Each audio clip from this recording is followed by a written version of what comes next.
Good morning, everyone. Let's just start with the invocation. If you feel comfortable, and it's easy to close your eyes and take a deep breath.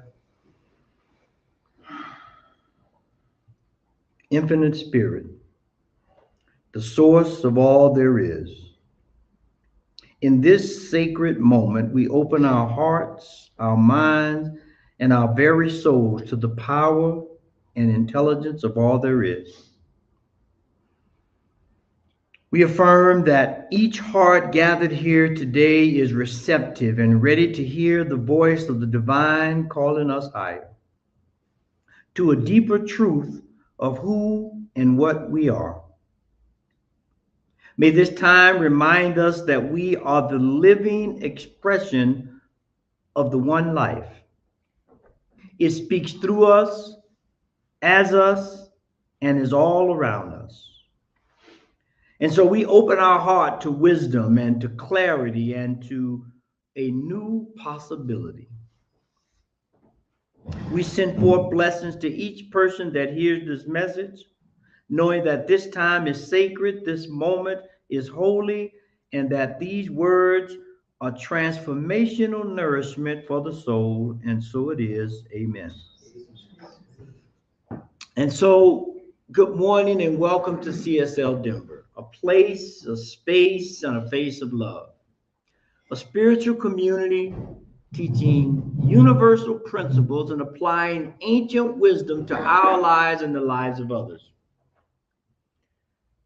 Today is, I think it's an auspicious day, a very auspicious day. And I want to start the day by asking this question. What if I told you that everything you experience, your successes, your failures, your ups, your downs, your happiness, is fundamentally governed by something that you rarely look at? Something that you rarely look at. That's your beliefs. Most of us just take it for granted. We don't examine them. We don't look at it. You know, Ernest, when he developed this teaching, he says, these core beliefs, we believe in the oneness and eternality of life. We believe in, the unity of the one life. We believe that we can receive direct revelation, intuition from this one life. And we declare that, and we say that, and we believe that, I hope. But every system of thought, every ideology, every philosophy, every religion, every system that is here to develop mankind to a higher level has some kind of beliefs. And those beliefs, as we just said, really begin to create our world. As Ernest Helms said, as we think, so shall we remain. You hear that often because it is through the thoughts that we can change our world, that we can change our life, that we can change our circumstances. And ultimately what happens, these beliefs become the operating system of our life, just like, the computer. You got various systems, you got various operating systems, right? You got Linux operating system. Now, if you're not in computers, you might not even know what that is. But you got the Apple operating system, you got the Microsoft operating system, and these systems begin to dictate how we see the world and how we move about and shape our perception and possibilities. If you've ever worked on a Mac compared to a PC, there's a different perception of the information you get when you use those two different operating systems. So the question, what operating system are we using? What synchronicities and incongruence are we bringing into our lives because of the operating system that we're working from, our beliefs? Our beliefs. William James said this. William James said, to perceive the world differently, we must be willing to change our belief system. And by exploring our belief, we open the doorway to transformation by just looking at things differently. I woke up this morning. I did the exact same thing I did yesterday. And the same thing I did the day before that. And the day before that. And I did not question anything about it based on some belief that I had or still have. At least I'm a little more aware of it today, that I have to do these things when I wake up. Now, if some of y'all are like me, I have a real, I don't know if I want to give up this belief that I got to have a cup of coffee in the morning when I wake up. Now, I know a lot of y'all have that one, and it's good to a degree, but that idea, that belief begins to dictate my day. How many times have you woken up and didn't get that cup of coffee and said, boy, it's going to be a hard day? I did not get my morning cup of coffee. A belief system, a belief that for me to be effective, I got to have a cup of coffee or not have a cup of coffee. Some people like tea. Some people like warm milk. I mean, we all have these beliefs that create our preview of the world. But what are beliefs? Let's step back and examine what are beliefs. Beliefs are our deeply held assumptions about ourselves, about others, and the world. Deeply held assumptions. I could make some statements about assumptions, but I'm not going to go there. I'm going to leave that and let your imagination run wild. But that's what beliefs are.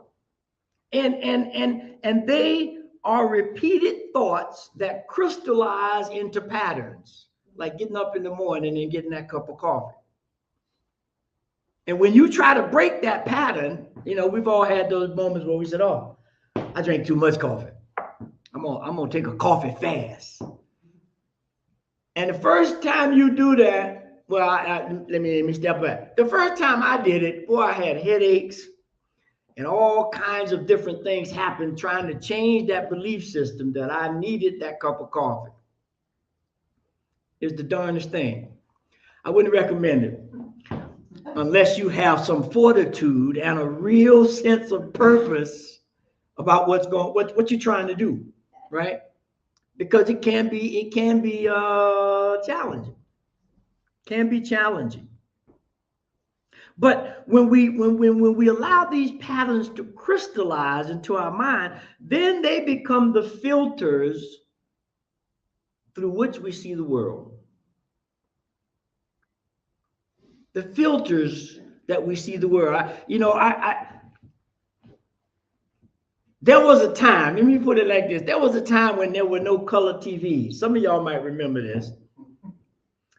And they came up with these little things, plastic paper, that you'd put over your TV to try to make it in the color. Some of y'all might remember that. I ain't gonna tell you whether I remember it or not. I read that in a story. But there was this actual thing that they sold in the store to put over your black and white TV to give you the semblance of that it was in color. Now imagine that being a belief system that you took and put over. It may have looked different, but the old belief system, the old black and white TV was still there. sending forth the same image, no matter what you thought you saw. Filters. Our beliefs become the filters that we see the world, that we see ourselves, that we begin to move forward and formulate these ideas about what success means, or what failure means, or what it means to be true or not true. Whatever it is, any aspect of life can be directly related, to your belief system, your filters. Now, these filters, they come from many different places, just like you could go to many different stores and get that little plastic to put on your TV. They come from your family. They come from your neighborhood. They come from the stories you see and the stories you tell yourself. There are many different ways that these filters become a part of our life. And so the question becomes this: how do I examine, work with, rearticulate my values, my beliefs? Anasi Nunn says this. She says it real succinctly. We do not see things as they are. We see things as we are. We see things as we are. You've heard me say time and time again, two people could be standing in the exact same location. I mean, just touching each other. And the rain is pouring down. One person takes a sigh of relief. The other one takes an exclamation of just pure unhappiness. The exact same rain. Relatively in the exact same place. But the question becomes, what are your beliefs about that rain? Or about any situation for that matter? Because once we can begin to examine that, we can change it. We can change it. Thus, the mind sees only what the mind is prepared to comprehend. The mind sees only what we are prepared to comprehend.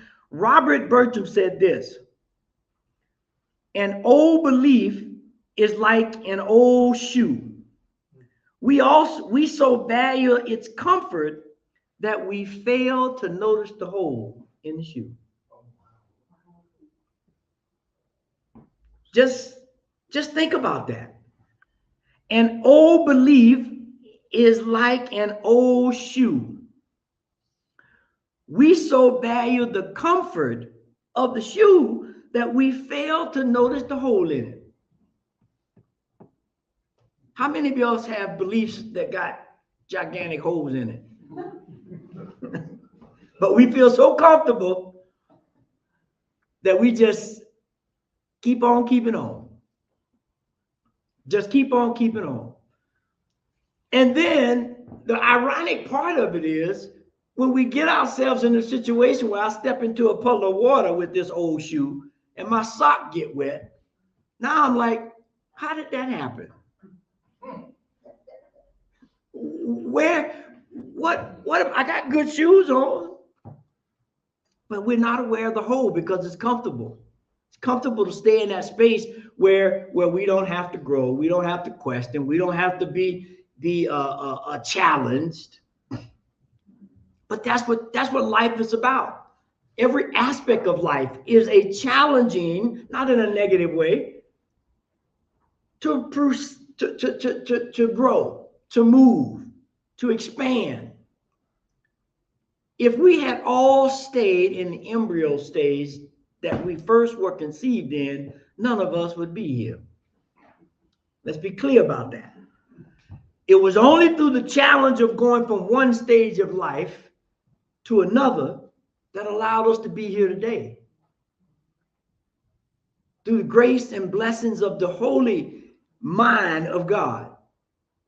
holy mind, seeing the whole process from embryo to where you are right now, not in segmented parts, but a wholeness. And if our belief system is holy, not holy as in HOLY, we have a problem. We limit ourselves. We limit others. We judge others. We move in a way of life that is not conducive to what life is. And that is, as Ernest said, the continuation of a divine mind forever. Forever. Now, I can't comprehend what forever is. I'm going to be honest. But I know it's not this. I know it goes beyond this. And if we believe that, then if we put our belief systems in alignment with that, then we have infinite possibilities to work from.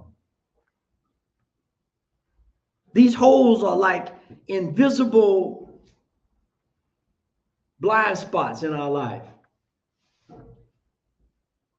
And sometimes some of y'all might remember this, that, you know, you used to get a box of cereal and you get little prizes in the cereal.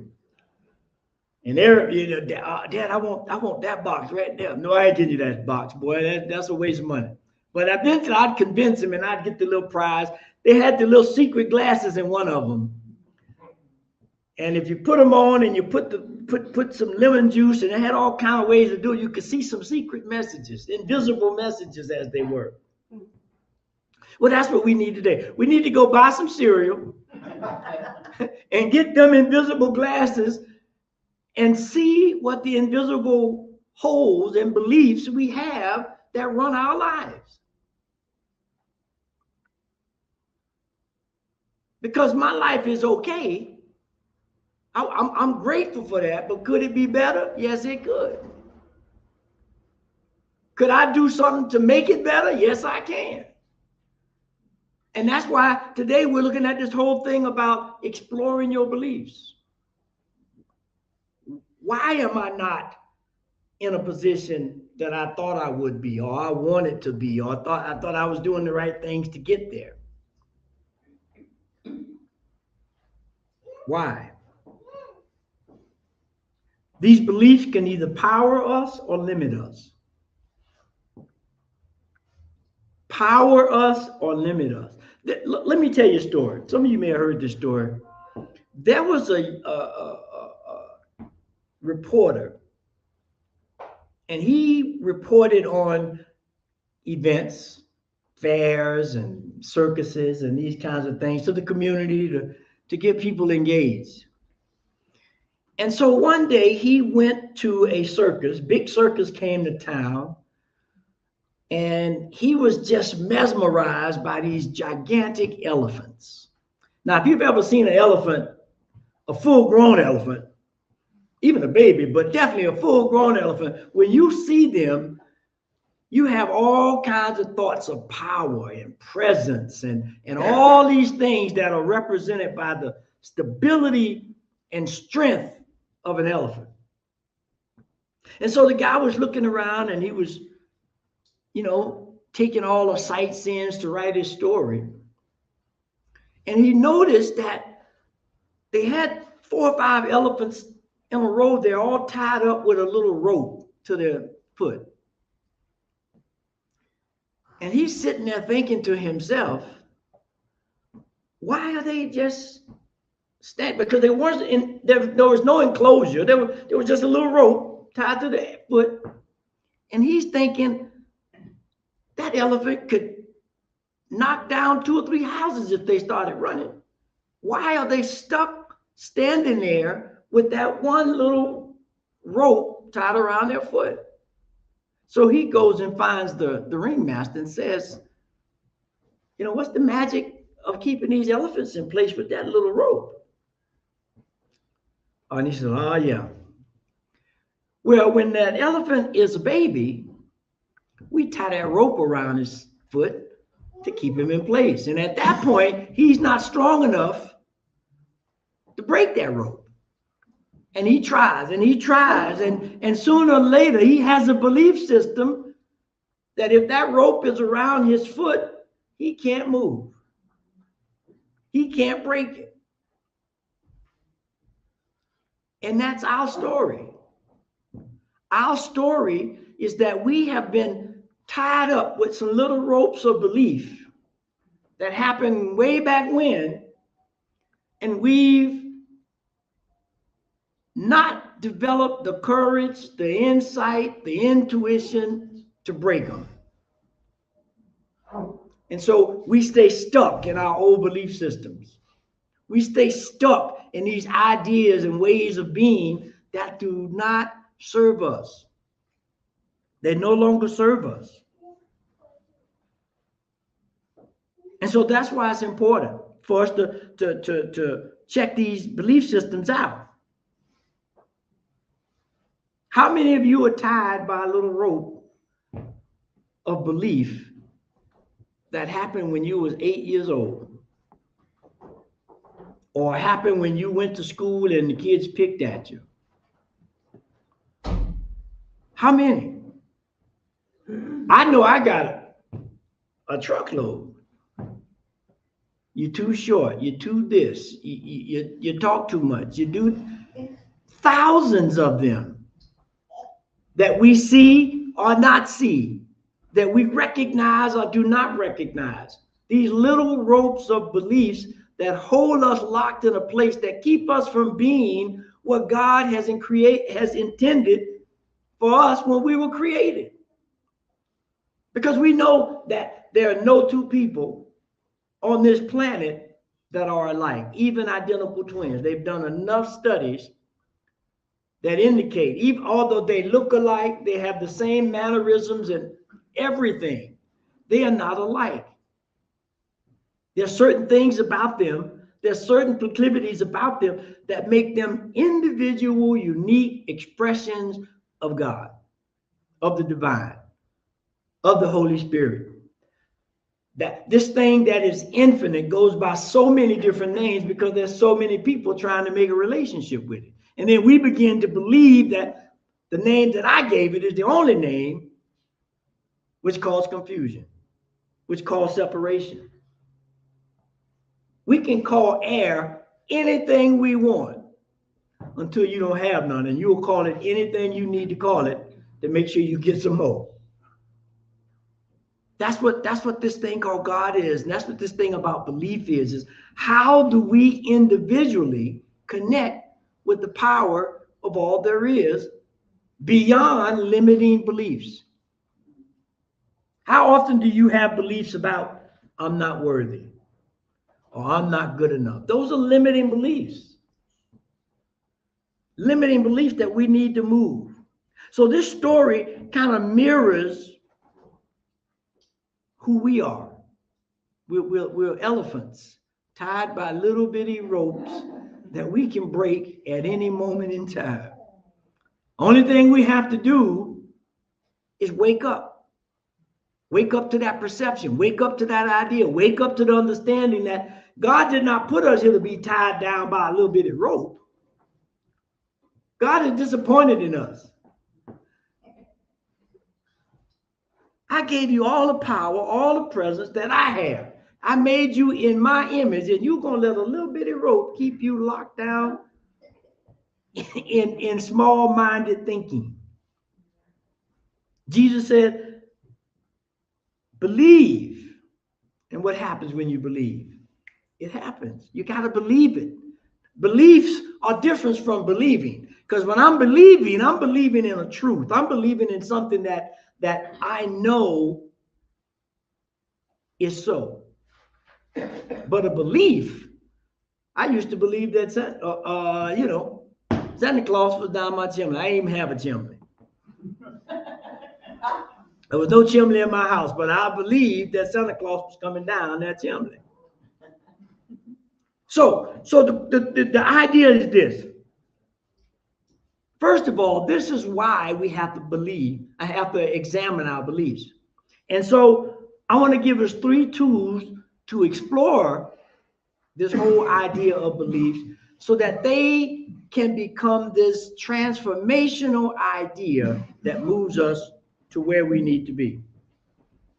Now, the first thing is something that you, in various different ways, you'll hear me say. The first thing is investigation. Where did my beliefs come from?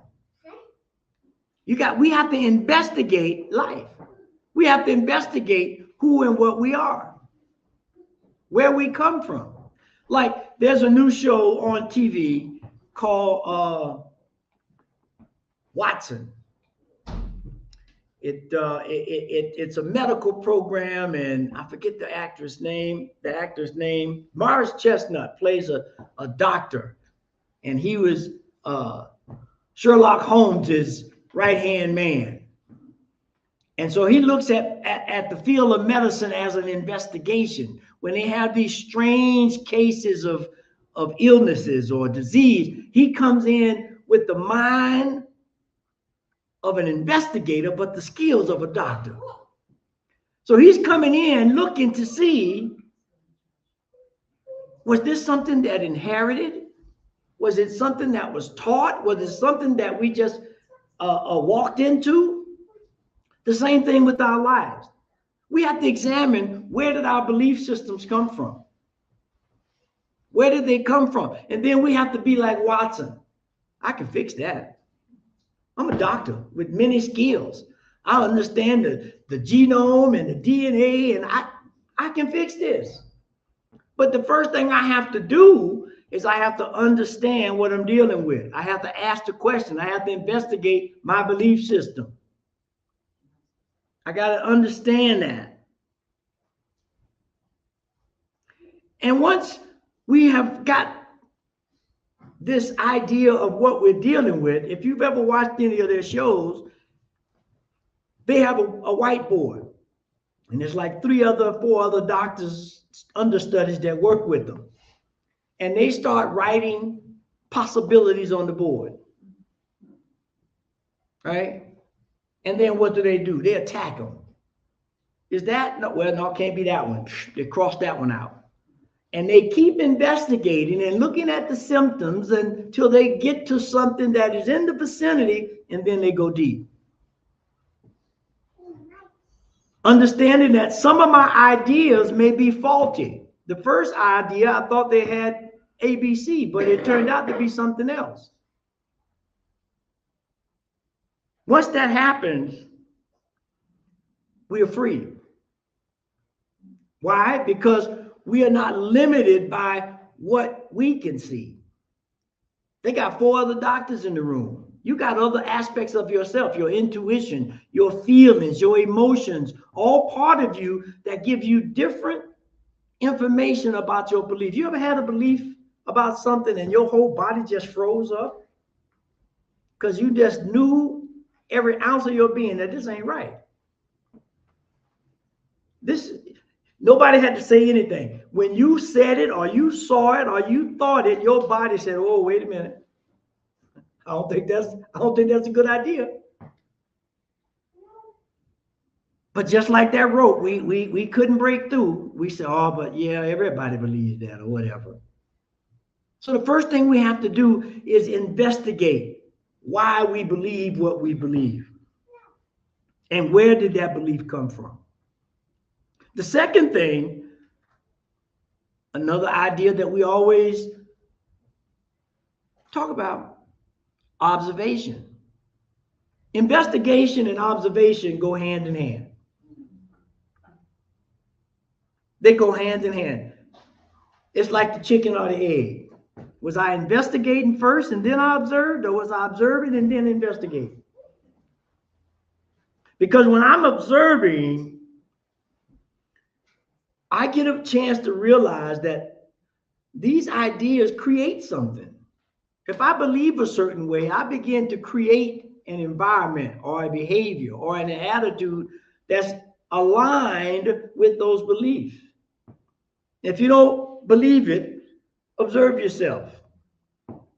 Just observe yourself. Go to the grocery store when the line is too long and you just want to get in there and get out. You're like, golly, I got to go home and make this cake, or I got to go home and fix this dinner. Observe what happens to you, How you look at everybody. They don't know how to scan the thing on the what is the matter with them? Just observe yourself and then think about what belief is driving that. Why am I so impatient? I've gotten there many times and couldn't get this thing to scan for whatever reason. Observe, ask yourself, what emotions, relationships, or outcomes am I looking for? Right? What is creating that?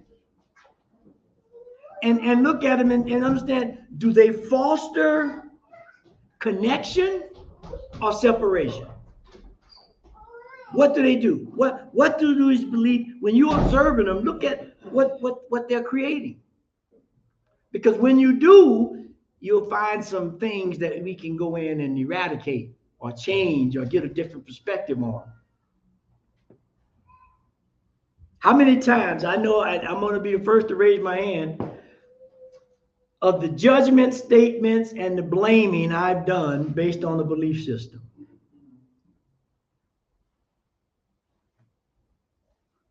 How many times? Now, it's time to change them. It's time to be more aware. It's time to investigate why I feel that way. Oh, I feel that way because my dad feel that way. You all know the story about the oven and the turkey or the ham. It's come in many different ways and cut in half. That's a belief system that came down. And when the young lady goes to ask her grandma, I said, well, we cut the thing in half because we didn't have a pan big enough to put the turkey in.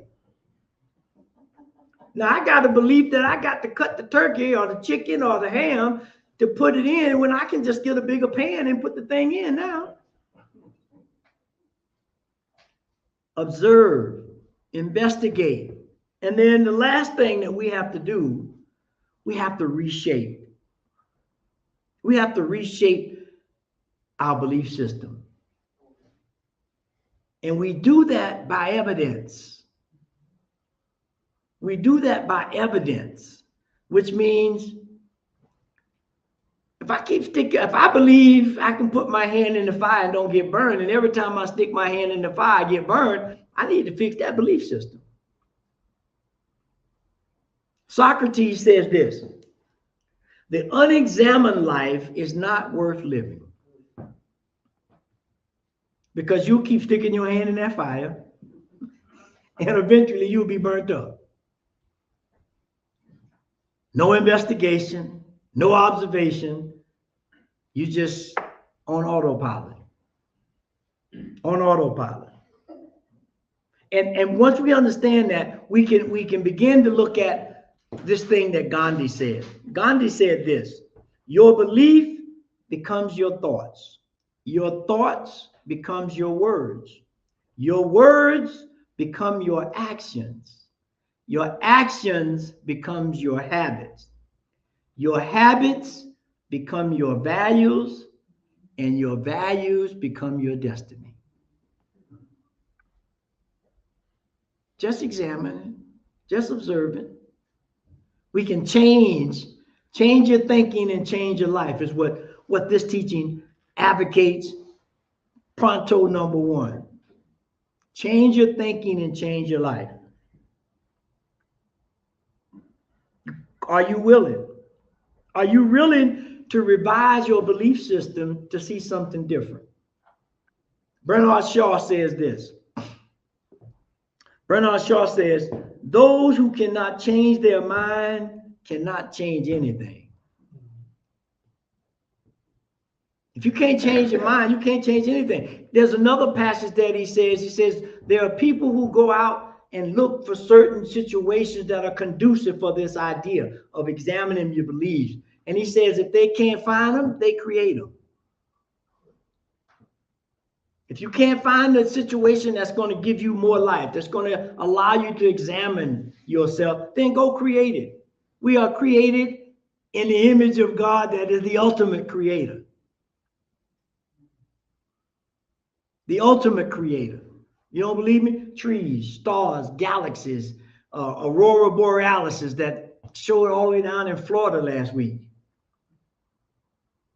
ultimate creator. So if you can't find the situations that's going to cause us to grow, then we got to go create them. And that's what we look to do in community. It's to create an environment where we can all grow, where we can challenge our beliefs, not in a blaming way, but in a way that is loving and looking to build a oneness, which is what this whole month's theme is. We're grateful for it all because it allows us to grow. It keeps us moving in that direction.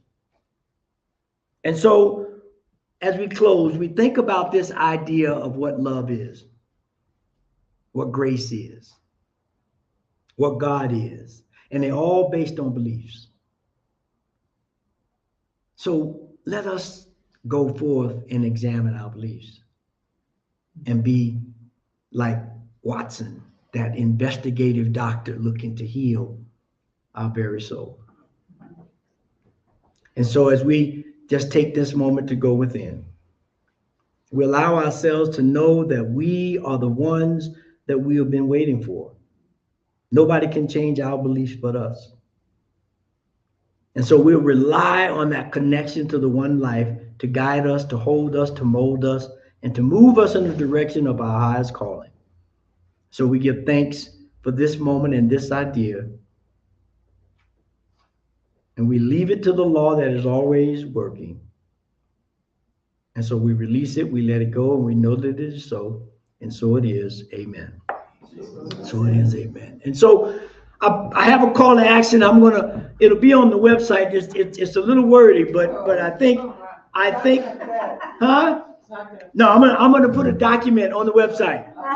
It's gonna be a document on the website. But this I think is powerful, and I'm just gonna read it. This week, commit to exploring your beliefs by focusing on conscious observation and practical replacement.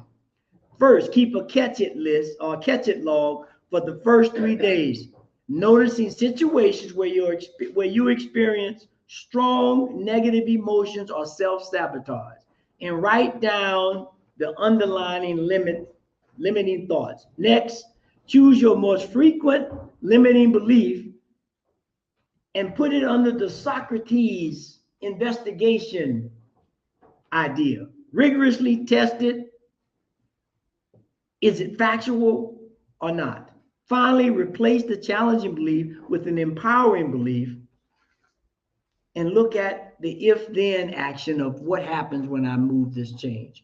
Now, I know that's a lot, and I apologize. So they're going to have a whole document on the website that you can go and download and get. So, and as we do this week, this is the affirmation to hold us tight. This affirmation says, I am free to release outdated beliefs. I choose beliefs that empower, uplift, and reveal the divine within me. And so it is.